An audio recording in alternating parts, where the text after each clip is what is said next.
Caros irmãos, no ideal espírita, que as bênçãos de nosso Senhor Jesus Cristo estejam sobre nós. Eu estou me sentindo como um índio chavante, transportado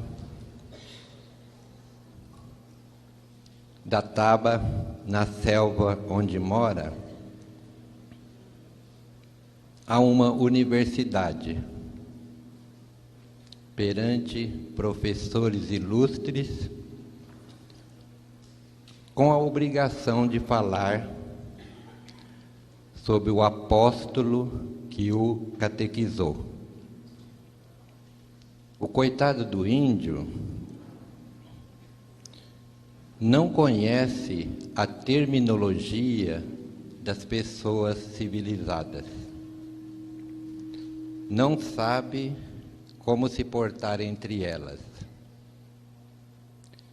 Nem mesmo há em sua mente primitiva recursos com que possa tecer uma frase urbanizada. Para falar a verdade, o pobre índio não sabe nem o que fazer com as mãos. Mas pior que isso, seria o índio se negar a falar sobre o generoso amigo que o retirou do charco em que se comprazia. Eu acredito que nosso querido Chico Xavier esteja presente. Se eu pudesse falar com ele, usaria a mesma expressão que às vezes ele usava quando eu chegava em sua casa. Que bom que você veio. Se eu pudesse ouvi-lo, acredito que ele diria: eu não poderia ficar indiferente às saudades de vocês, que são minhas também. Se eu pudesse vê-lo, acredito que ele me mostraria um livro com páginas da cor do ouro in natura, com caracteres azuis, de um azul muito profundo, indefinível na linguagem humana.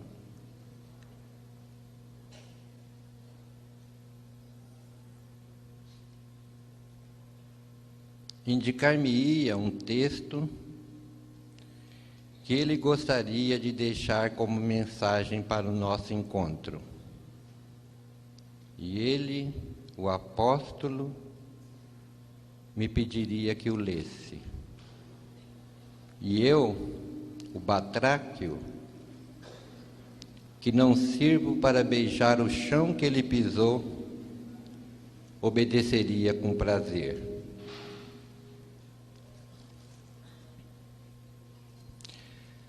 Se entre vós houver dissidências, causas de antagonismos, se os grupos que devem todos marchar para um objetivo comum estiverem divididos, eu o lamento, sem me preocupar com as causas, sem examinar quem cometeu os primeiros erros, e me coloco sem vacilar do lado daquele que tiver mais caridade. Allan Kardec, Viagem Espírita, em 1862. Se eu pudesse ouvir Dona Ivone Pereira a venerável médium do extraordinário livro Memórias de um Suicida, que nenhum espírita deveria desencarnar sem ler, acredito que ela diria: esta foi uma das mais belas e mais sábias respostas do codificador. No Evangelho segundo o Espiritismo, capítulo 15, item 5, o apóstolo Paulo é o autor da frase: fora da caridade não há salvação, com a qual Allan Kardec ergueria uma das bandeiras, uma das máximas do Espiritismo. E em seu discurso aos espíritas de Lyon e Bordeaux, o codificador acrescentaria: fora da caridade não há verdadeiros espíritas. Talvez tenha sido por isso que Chico Xavier, o apóstolo da nova era, um verdadeiro espírita, um autêntico cristão, viveu-a em toda a sua plenitude. Viveu-a em seu sentido mais profundo. Viveu-a tão intensamente que sua vida me faz recordar os tempos apostólicos e os primeiros seguidores de Jesus. Primeiro encontro dos amigos de Chico Xavier. Homenagem ou louvor? Diria que o grande trabalhador do Evangelho não necessita de nossas homenagens, nem tampouco de louvores. Nem homenagem, nem louvores, pois apenas respeito e reconhecimento, saudade e gratidão. 21 de julho de 69, eu estava em Uberaba pela primeira vez. Havia terminado de ler lindos casos de Chico Xavier, do saudoso professor Ramiro Gama, e estava apaixonado pela personalidade de Chico Xavier, como continuo até hoje. Naquele tempo, a fila para se falar com ele já era grande. Quando eu cheguei na porta da Comunhão Espírita Cristã, ele atendia um grupo de pessoas, estava meio de perfil. Ele levantou a cabeça, olhou para a porta e acenou-me com a mão, chamando-me. Eu permaneci imóvel, esperando que alguém se mexesse. Ninguém se mexeu, ninguém foi, e eu também não fui. A fila andou mais um pouco, ele tornou a acenar-me com a mão. Eu disse: não pode ser comigo, esse homem não me conhece. A fila andou mais um pouco, dava-se para ouvi-lo, ele chamou-me pelo nome: venha cá, Adelino. Eu não vi aquele espaço que me separava dele. Quando eu me dei conta, eu estava grudado em Chico Xavier, feito era ao muro. Quando eu consegui me desgrudar dele, eu disse: Chico, eu tenho 703 perguntas para te fazer.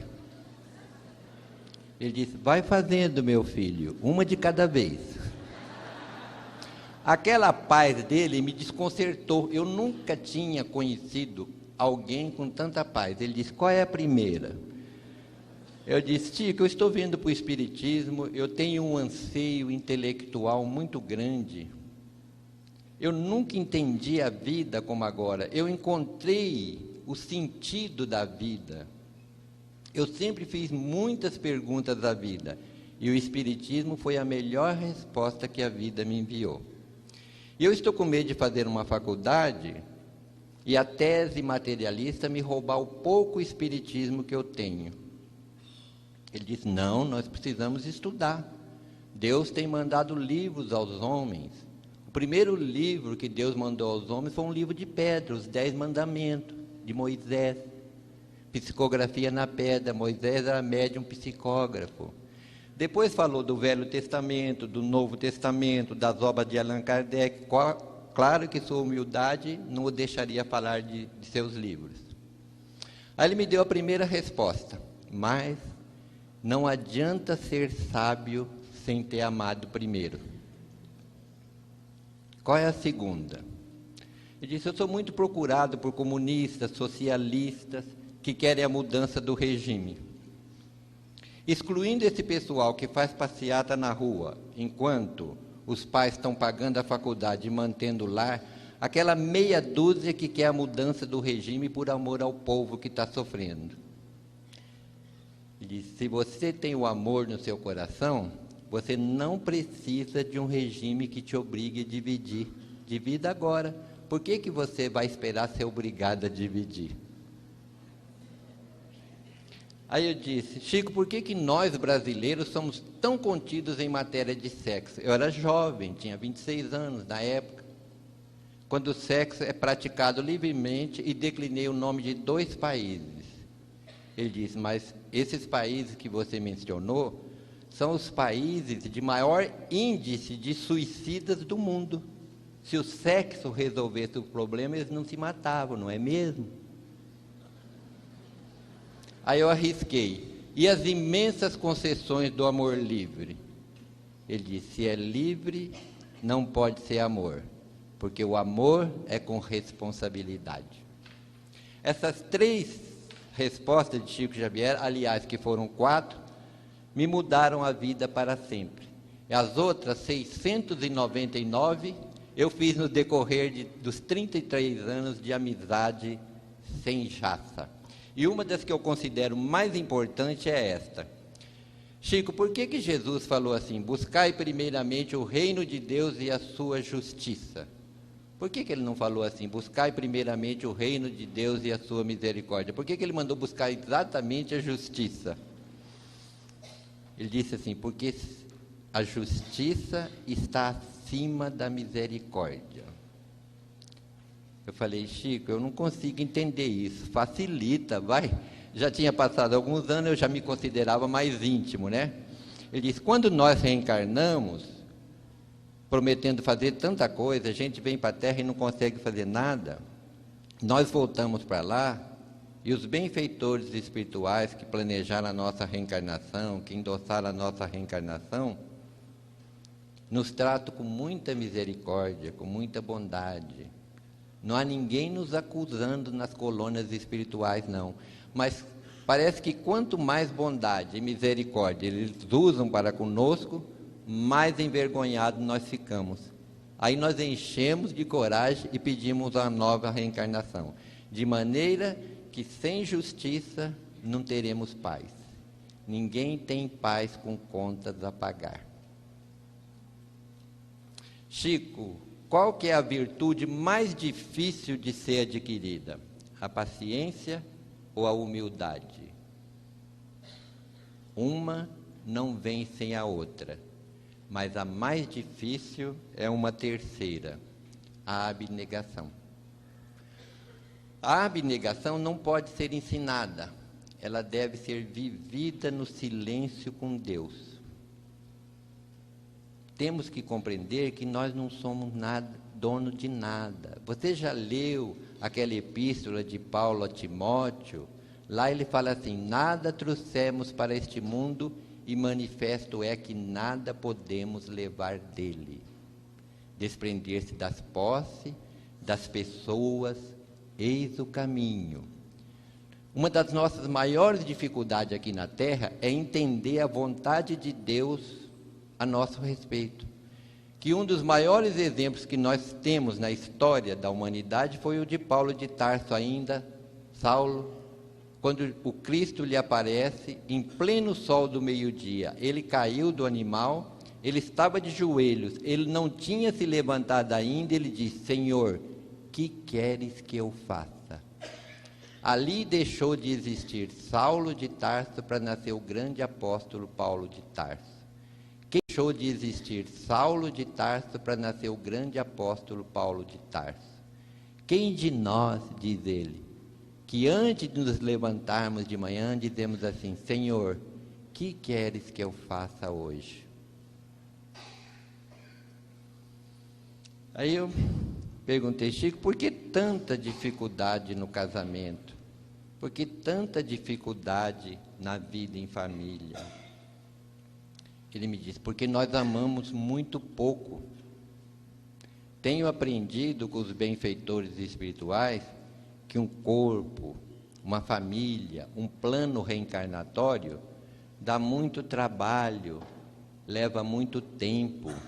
Nós não podemos ir desistindo muito facilmente dos nossos compromissos. A desistência do dever gera um complexo de culpa muito grande. O espírito de Emmanuel diz que alguns centímetros de remorso pesam no coração muito mais que uma tonelada de sacrifícios. Jesus certa vez nos disse: se alguém quiser vir após mim, negue-se a si mesmo, tome a sua cruz cada dia e siga-me. Qual que é a nossa cruz hoje? Ele disse: o marido grosseiro, a mulher ciumenta, a filha orgulhosa, o filho ingrato, o degrau social, o defeito físico, o parente difícil. Não podemos tentar nos descartarmos dos parentes difíceis ou dos parentes com doença de difícil trato, com internações desnecessárias, porque a nossa libertação virá pelos processos da natureza, quando houvermos quitado as nossas dívidas perante a divina justiça. Enquanto existir em nós o anseio de nos vermos livres do parente difícil ou do parente com doença de difícil trato, é sinal de que a dívida ainda permanece. Certa vez Jesus perguntou a Simão: Simão, filho de Jonas, tu me amas? Simão entristeceu-se porque era a terceira vez que Jesus perguntava se ele o amava. E disse: Senhor, tu sabes todas as coisas, tu sabes que eu te amo. Jesus lhe respondeu: apacenta as minhas ovelhas, isto é, tome conta do meu rebanho. Interessante notar que Jesus não perguntou: Simão, você tem inteligência, cultura, dinheiro, propriedade, bens, você é casado, você tem filhos? Perguntou se ele o amava, como a nos indicar que se nós tivermos amor, todas as nossas dificuldades ficarão suportáveis.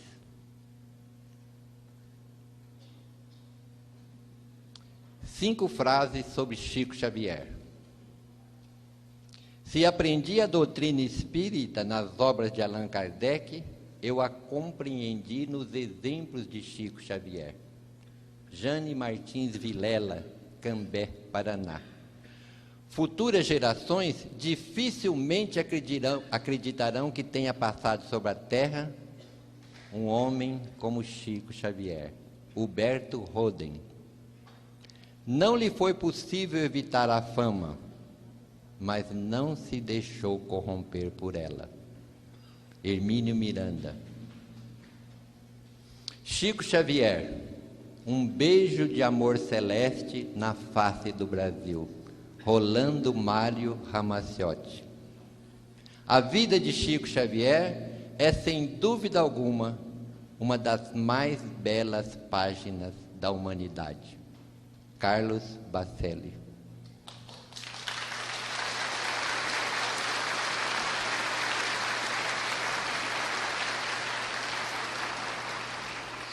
Cinco frases de Chico Xavier.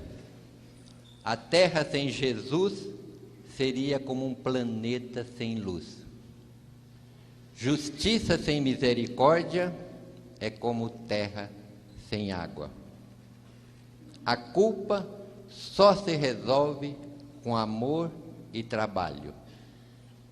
Não é porque não temos pé que temos o direito de menosprezar a dor da unha encravada de nossos irmãos. Quem chuta um animal é porque ainda não aprendeu a amar.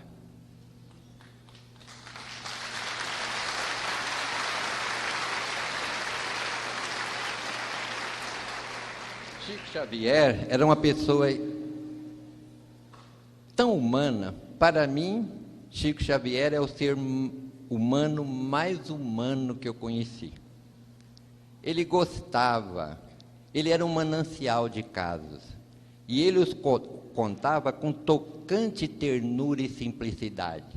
Ele os contava não com a intenção de fazer adeptos ou convencer. Ele os contava porque ele gostava de conversar, gostava do contato com as pessoas, gostava de gente. Mas era um homem muito bem-humorado, gostava de contar e de ouvir boas anedotas. No tempo do Valdo Vieira, quando os dois varavam a madrugada datilografando as mensagens psicografadas para enviar para as editoras, um besouro entrou pela janela, deu umas voltas na sala e caiu dentro da máquina do Valdo. O Valdo pegou o besouro, atirou-o no chão, o besouro deslizou, foi lá bater no fundo da parede e ficou lá alguns minutos. Levantou o voo novamente, deu umas voltas na sala e caiu dentro da máquina do Valdo novamente. O Valdo pegou o besouro e atirou de encontro à parede, lá no alto, desta vez com mais força. O besouro bateu na parede, caiu, ficou com as patas para cima, fez um esforço, levantou novamente, deu umas voltas na sala e vinha voando que nem um avião com defeito na asa, né? Caiu dentro da máquina do Chico. O Chico levantou-se, pegou o besouro e disse: meu irmão, se o Valdo não conseguiu te desencarnar, é porque você deve ter uma missão para cumprir na Terra.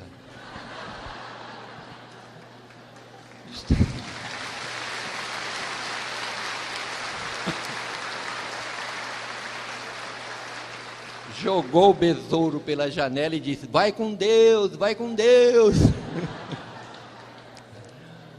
Um amigo uma vez contou essa anedota para ele: ô Chico, você sabe por que Simão Pedro negou Jesus 3 vezes? Ele disse: não, eu acho que foi porque Jesus curou a sogra dele. O Chico ria, que era uma delícia, né? Aí eu me animei, falei assim: ô Chico, você sabe por que o Jesus apareceu para uma mulher depois da ressurreição? Você sabe por que foi que a primeira pessoa que viu Jesus depois da ressurreição foi uma mulher? Ele falou: não. Eu falei: porque mulher não guarda segredo. Imagine você que ele apareceu para uma mulher e o mundo inteiro ficou sabendo que ele ressuscitou.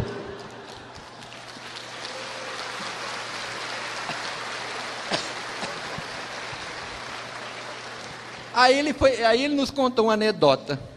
Ele tinha um jeito peculiar de contar anedota. Ele disse: gente, outro dia teve um senhor aqui, contou-me uma anedota, eu vou contar para vocês, mas olha, eu quero que vocês saibam que eu sei que Nosso Senhor não faria isso, é uma anedota, tá? A gente falava: tá bom, Chico, tá bom. Aí disse: havia um homem muito cru.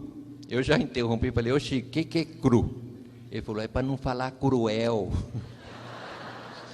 Aí ele disse assim, que o homem assaltava, sequestrava, matava, torturava, tudo quanto era coisa ruim, o homem fazia. Quando ele desencarnou, o homem foi atraído para o Vale das Trevas. Depois de muitos anos, ele conseguiu se libertar e de informação em informação, chegou nas portas do céu. Aí queixou-se muito com São Pedro. Ele queria que São Pedro fosse falar com Nosso Senhor e que ele estava sendo muito injustiçado, tudo. Aí São Pedro foi falar com Jesus, contou o caso, aí Nosso Senhor falou. Aí o Chico falava assim: gente, Nosso Senhor não faria isso, é uma anedota, tá? Não. E eu ficava pensando: meu Deus, que será que Nosso Senhor falou que o Chico não quer contar de jeito nenhum, né? Aí, depois da quarta, quinta vez, ele atravessou o momento crucial da anedota e disse: aí Nosso Senhor pegou uma... a única coisa boa que esse homem havia feito era ter dado 50 centavos para um mendigo. E ele foi nas portas do céu tirar satisfações, que ele não era tão mal assim. Aí Nosso Senhor pegou 50 centavos e falou: Pedro, devolve os 50 centavos dele e fala para ele que o lugar dele é no inferno mesmo. Pelo menos por enquanto. Aí o Chico ria, era um sorriso, gargalhava, era uma gargalhada assim, suave, serena, equilibrada, uma gargalhada quase silenciosa. Vamos dizer assim, era uma gargalhada evangélica. Mas eu presenciei muitos casos, ouvi muita coisa de Chico Xavier. Eu vou contar com a velocidade que o tempo me permite, porque não há como emoldurar a paisagem para o Chico entrar em cena. Mas um dia eu cheguei lá e ele disse: minha mãe me visitou poucas horas antes de você chegar. Eu disse: não diga. Ela me disse que se formou em assistente social hoje e que ela não vai mais me aparecer. Eu disse: mãe, mas a senhora vai me abandonar? Ela disse: não, meu filho, imagine que seu pai precisa reencarnar, e ele falou que só reencarna se eu voltar como esposa dele. Então eu fui falar com Cidália, que foi a sua segunda mãe, que criou vocês com tanto amor, e nunca fez distinção entre os meus filhos e os dela. E nunca me esqueci quando ela disse assim, que só se casaria com ele se ele fosse buscar todos vocês para que ela os criasse. Então eu expliquei para ela que eu precisava voltar à Terra, ela disse também que precisava. Então eu disse: Cidália, você aceitaria nascer como nossa primeira filha? Aí nós nos abraçamos, choramos muito, e quando nós nos despedimos, eu disse: Cidália, há alguma coisa que eu possa fazer por você quando eu for sua mãe? Ela disse: Dona Maria, eu sempre tive inclinação para a música, mas nunca pude me aproximar de um instrumento. Eu sempre amei o piano.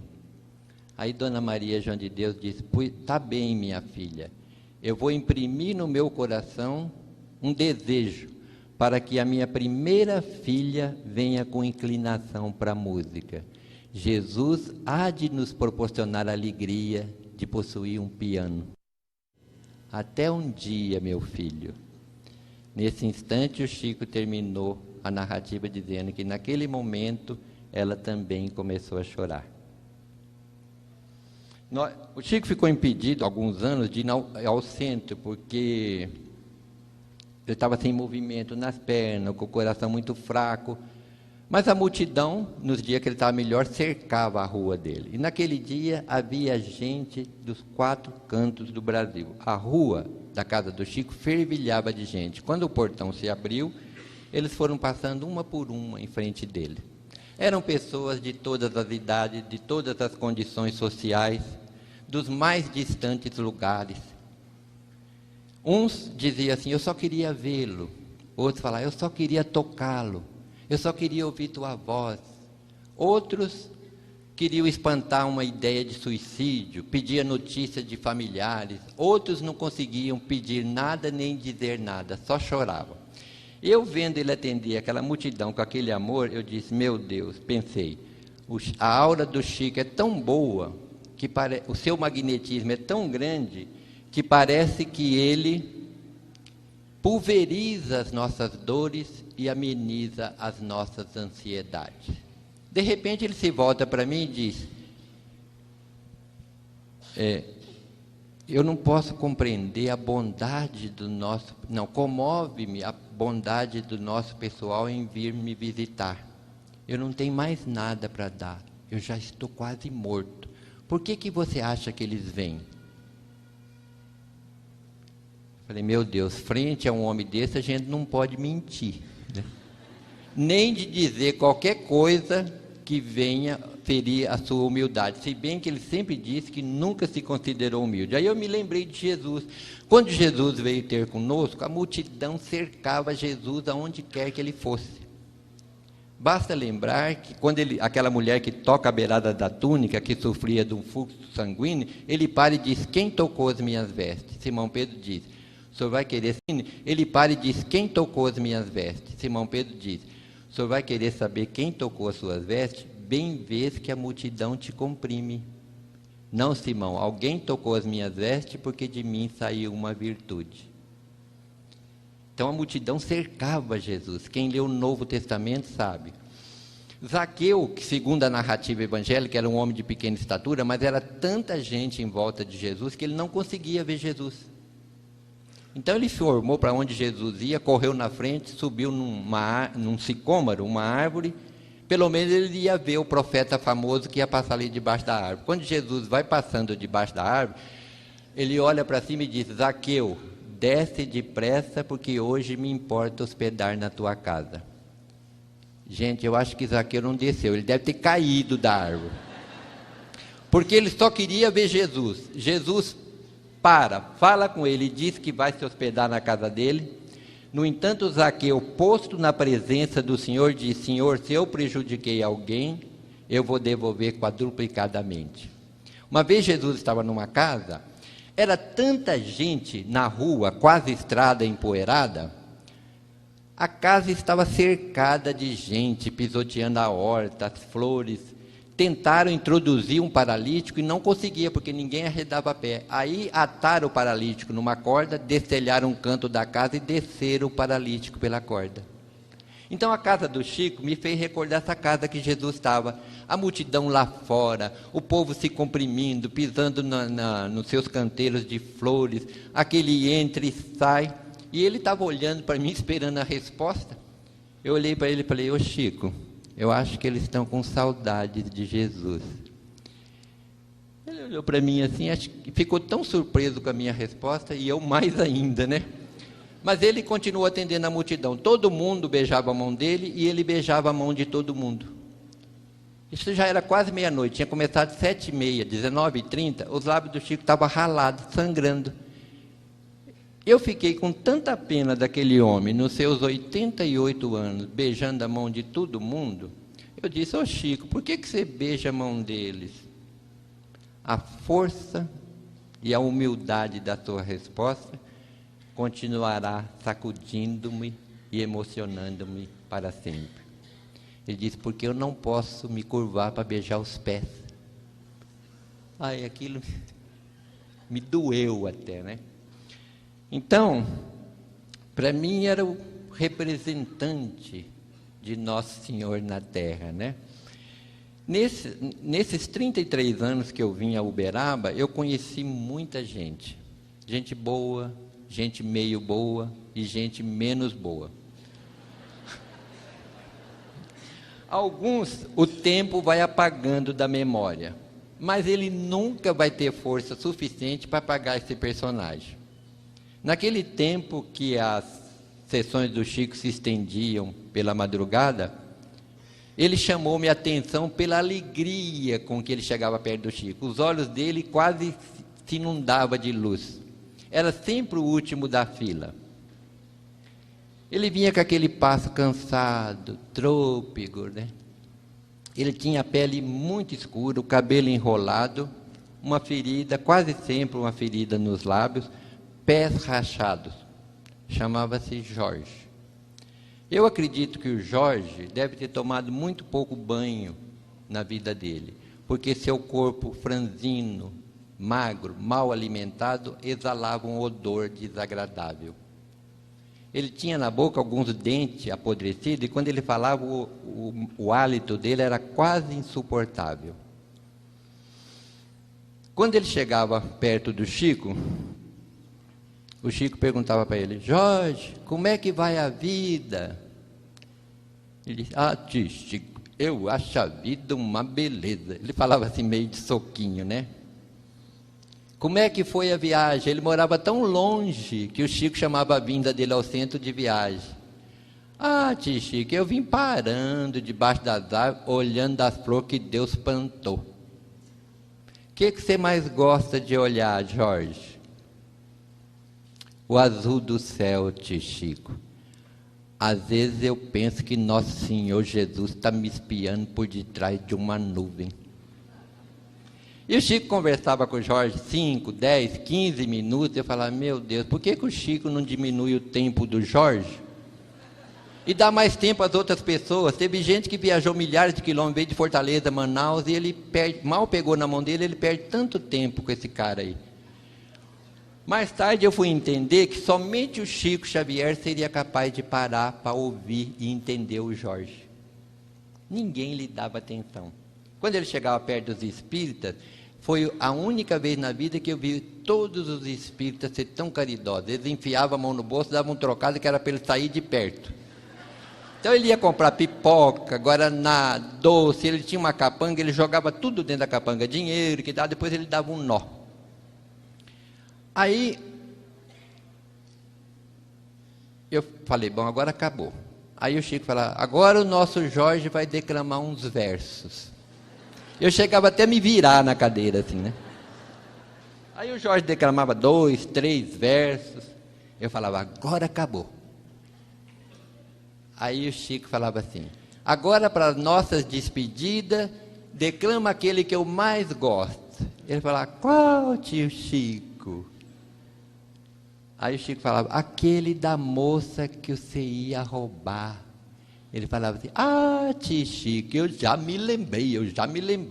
Ele tinha um paletó de caçemira, ele botoava o seu único botão, apertando aquele corpo sofrido, né? Naquela hora da madrugada, o centro do Chico continuava esfervilhando de gente. Todo mundo queria ver a conversa dele com o Jorge, né? Aí o Jorge olhava para ver se estava todo mundo olhando para ele, e sapecava assim, inflado de orgulho. Menina, penteie o cabelo. Joga as tranças para cacunda. Queira Deus que eu não te leve de domingo para segunda. O Chico ria, a gente ria, o Jorge ria, mas mesmo assim o riso do Jorge era um riso dorido, porque os lábios dilatavam, a ferida sangrava. Aí ele se aproximava do Chico, que dava uma importância para ele, que nesses anos todos eu nunca consegui ver, ele jogava dentro do embornal e amarrava. Aí ele beijava a mão do Chico, o Chico beijava a mão dele, beijava os dois lados do rosto do Jorge, ao que ele retribuía beijando os dois lados do rosto do Chico, onde ficava uma mancha de sangue. Ele falava quase dentro do nariz do Chico. Eu nunca vi o Chico ter aquele momento instintivo de recuo como eu tivera tantas vezes. Eu nunca vi o Chico se limpar na presença do Jorge, nem depois que o Jorge tinha ido embora.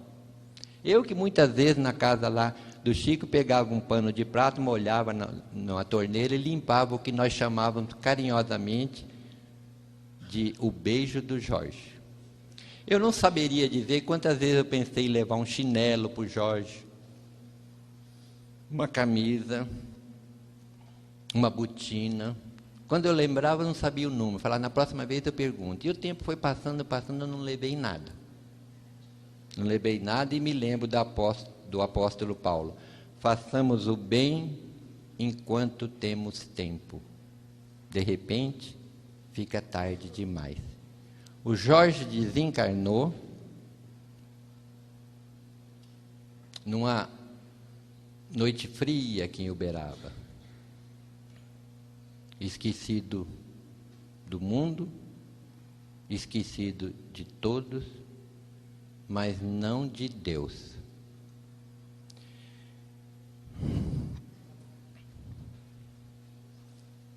Contou-me o Chico Xavier, na presença do Bacelli e da Márcia, contou-nos. Eu me lembro perfeitamente que o Bacelli falava assim, este é meu. Eu falava, não, esse quem vai contar sou eu, né? A Márcia dizia assim, vocês vão brigar por causa desse caso do Chico? Lembra disso? Aí, o Chico contou-nos que a personalidade sublime de nosso Senhor Jesus Cristo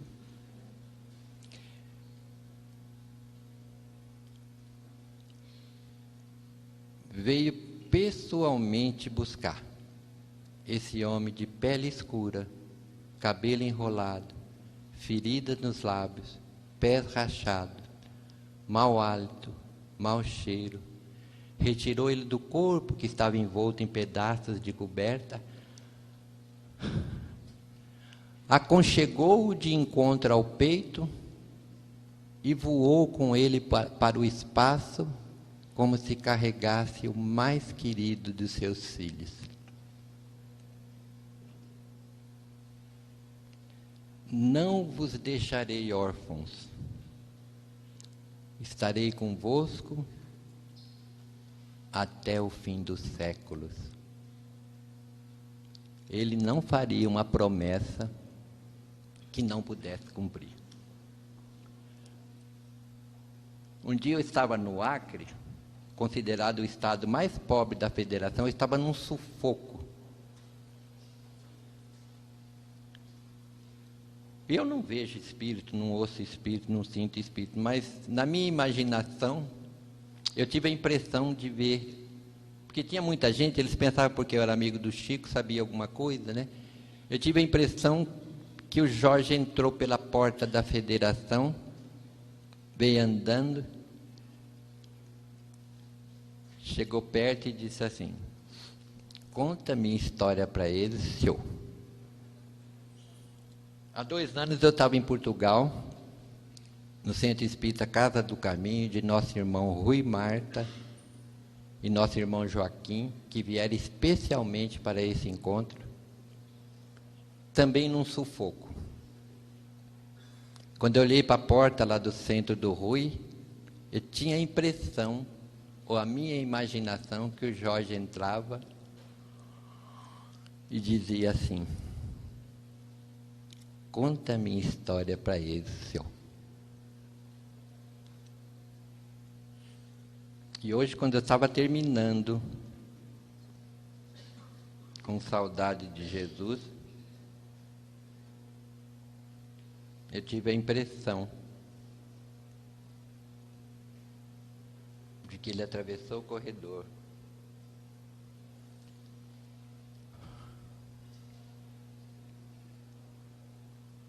chegou até perto dessas flores e disse: conta a minha história para eles, senhor. Eu nunca soube o que era esse senhor que ele me chamava, né? Um dia eu sonhei com ele e eu falei assim: ô Jorge, o que é esse senhor que você fala? É senhor? É seu, a forma deturpada de senhor? Ele tinha um jeito de olhar assim meio para baixo, né? Ele falava: senhor para mim quer dizer senhorzinho.